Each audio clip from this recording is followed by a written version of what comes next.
I'm not gonna wait a day. We're so close to Wormtail Wormtail. was never the kind of place someone would build a town. Fittingly, the Var living here aren't known for welcoming visitors with open arms. And we went to Pormoral. Oh, we've already been to Pormoral, I think. There's an achievement to never get to Pormoral, but we've already been there, so I'm not worrying about it too much. Or I'll find you before you see them, not surprising with this many people behind you. With weapons drawn, they demand to know why you're here, but back down when Ivor tells them he's come to see someone named Krumer. Ooh. Well, I'll be damned. Krumer, it's been a long time. Yeah, it has. So it brings Yngvar to Wormtow with his very own village of humans. Bad news. Treasure coming down from the north. We barely made it this far. That is dire news. Come on, we have food. We'll discuss more in the meat house. As you follow the old Varl into the meager town, you catch him quietly saying, "If it were anyone else." I've talked with the warriors here. I'll be honest with you. Half want to go north and find out what happened at Blotsbalker? Blotsbalker. Holy crud. What do you get when you take someone who deserves to be in special ed and give them a bunch of words that they can't pronounce? You get a very awkward time. Some think we should go to Grafheim instead. None of them are happy you're here. What do you think? If I had it my way, I'd say I'd stay here and let the dredge come. But you made this a problem, didn't you? We can't feed this many people for long, even if they don't eat much. This is a Varl town. Most of us take care of ourselves. You've got women, children. We could pitch in, make this place livable. It doesn't work like that. These Varl are here to get away from civilization, not make one. It's Krumer's call. It won't be long before Dredge are here too. No, it won't. If there's one thing we should do, it's tell Jornder what's going on. Or Jornder. What's Jornder? Or who's Jornder? Varl King. Well, as close to one as we have. Yngvar, where do you find these people? Stay here and rest, but once yours are ready to go, we do. I'm going to see off those who want to head north, but I'll join you to Grafheim. More travel? No, we've already come so far. Stop the pouting, girlie. Even if Jornder won't listen to a tired old Varl like me, I have a feeling they'll pay attention to your friend Yngvar here. They'll listen to Ivor? Ha ha! Or ha! He hasn't told you? Of course he hasn't. Do what you need to do, but don't be long. We need to buy all of their supplies. All of them.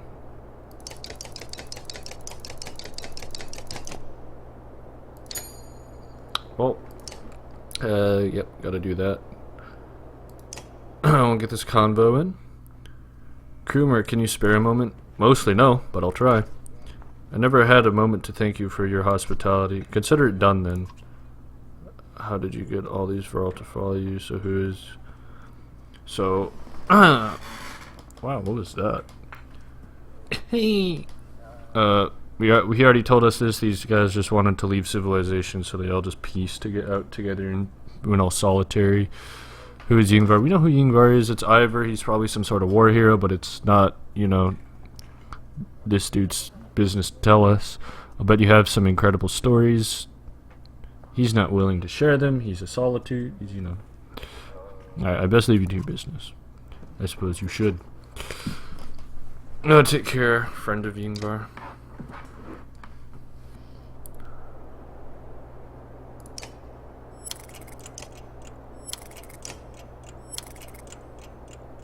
Alright, Matt. We're in Wormtail. Oh, we're actually so close to Grafheim? Holy crap. Wow.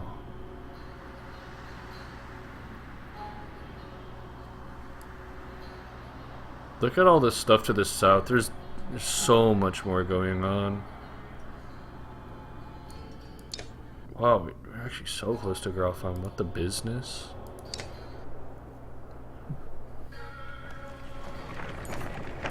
Gotham's quite a few days out, says Krumer, but nothing's worse than crossing the wastes, I imagine. If there's anywhere you might be safe from Dredge, it's there. You steel yourself for another long march, and half the town of Wormtoe joins you. Okay. Ooh! Getting those supplies was huge. It sucks we have no renown, but... A group of men with broad shoulders and thick cloaks approach the caravan. They might be outlaws you hear nearby, and the idea quickly ripples through the clansmen. One of the strangers approaches, saying, "We've run out of food. Any help would be welcome." His hard eyes revealed nothing of his motivations. He considered, "For no food, but inform them of the dredge. Ask them how they came to be here. Ride with us and earn your food. Decline the help of the strangers."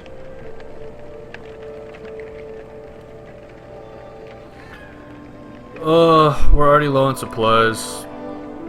We can't spare the food, you say, but I'll tell you this. Turn and run. The dredge behind us follows swiftly. The men exchange unsurprised looks before the leader says, "We appreciate the warning, but it makes our need for food greater. You consider how... Let's add some more people, and doesn't give us anything else. Decline the help." Is this a few days of my food? Or a few days to them? Because...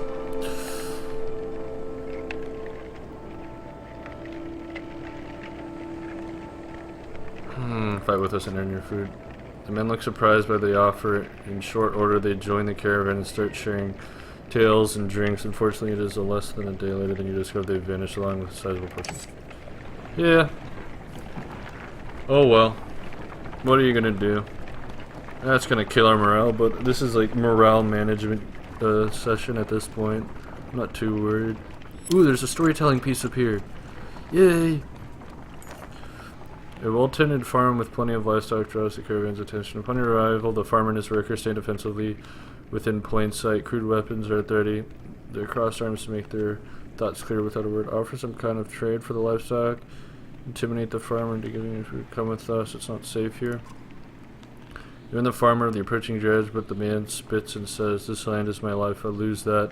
May as well be dead." The farmhands slowly nod the agreement, neither joining you or lowering their weapons. Let the farmer leave the farmer and his livestock alone. What's his is his, you say to the caravan. No sense fighting those trying to protect themselves. Grumbling bounces around through the clansmen, but the caravan. I mean, we're just trying to survive as well. No use trying to grief other people that are just trying to do what they need to do. We'll get to here and see what happens, but we just keep moving at this point. Is this a godstone? Ooh, it is.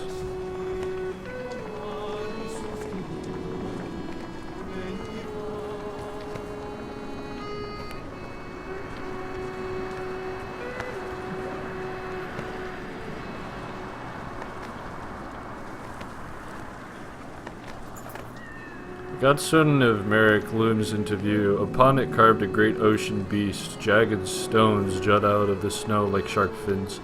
It's hard to imagine the Nordfelling wastes being filled with water at one time, but the Godstone stands as a reminder of the vast lake it used to look across. "A blessing," shouts one of the men in your caravan, holding up what looks like a silver coin. "It's a fish scale," he says, pointing out the rainbow pattern that shows in the sunlight. Soon a curious child has found another hiding in the snow, and then a third is discovered. "Perhaps they'll bring us luck, you over here." And before long the caravan has been obsessed with gathering the shiny cells. Let the caravan take your time. Cut them off at a reasonable amount of time. Let them take their time. We need more morale. By the end of the second day, the scavenger hunt still continues unabated, and even you are starting to feel something in the back of your mind like you need to have one of the scales. You shake it off, uncertain whether to let it continue. By the end of the second day? Yeah, get the caravan out of here. This is a trap. You start to wonder if something unnatural has a hold on their minds. When you call to leave, it's met with open aggression. However, it helps you get them moving again, and you wonder how long they would have kept searching. Ooh, it's like that Greek myth where You come in and you eat the fruit, and the fruit makes you like stoned basically, and all you crave is more fruit, and you never leave until you come to your senses. That sucks. We should have just pieced out. Oddleaf calls you over, grinning. A row of women holding bows of different age and experience line up before a row of trees in the distance. They fire, doing an impressive job of hitting the trunks. I think they're ready to fill some dredge with feathers. One woman still hasn't shot her arrow. She stands perfectly still. The others watch. Just as the wind shifts, she lets go and her arrow flies not into one of the trees, but a snow rabbit that had scurried out from underneath. Dinner, she says, smiling. Ooh! I like her. I like that attitude.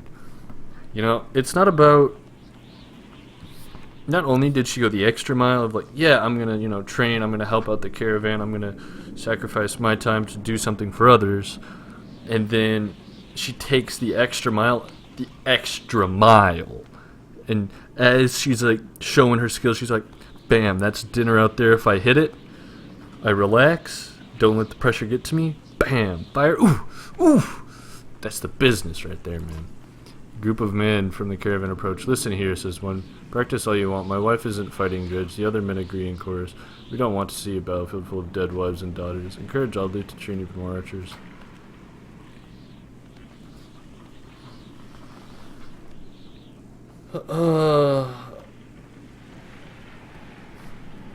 I want this to lead to a conversation that leads to more choices. But like we already have no morale. To be honest, this was already harder than I expected. I don't know how many more would really take to it, but the more people who can hold their own, the better. The men continue to complain. The women return to camp, not just as clansmen, but as fathers. Alright, that's cool. That's cool. Gaunt man and woman approach the caravan, hands held high.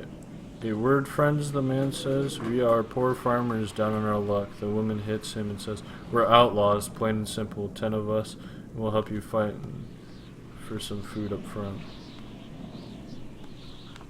Send the outlaws away. We are so much more than, the man stops. The woman glares at him, he nods, and they shuffle away quietly. It takes till camp is set to notice a few of your supplies are gone missing. Yep. I want to check the map real quick. We need to be 5 days out of the next town. We are nowhere close to having the supplies to doing what we need to do. Oh, this is awful. We need to hit some sort of thing. Our morale is just awful. You hear a whistle on the wind and spot a long line of Varl far up ahead heading toward you. Behind them is a swarm of dredge and a trail of bodies leading off into the distance. Get down there, barks Krumer. Okay, so we're making way downtown. Don't let them spread out, shouts the lead Varl as you approach the battlegrounds. Soon you almost regret finding yourself fighting alongside them, facing off against the daunting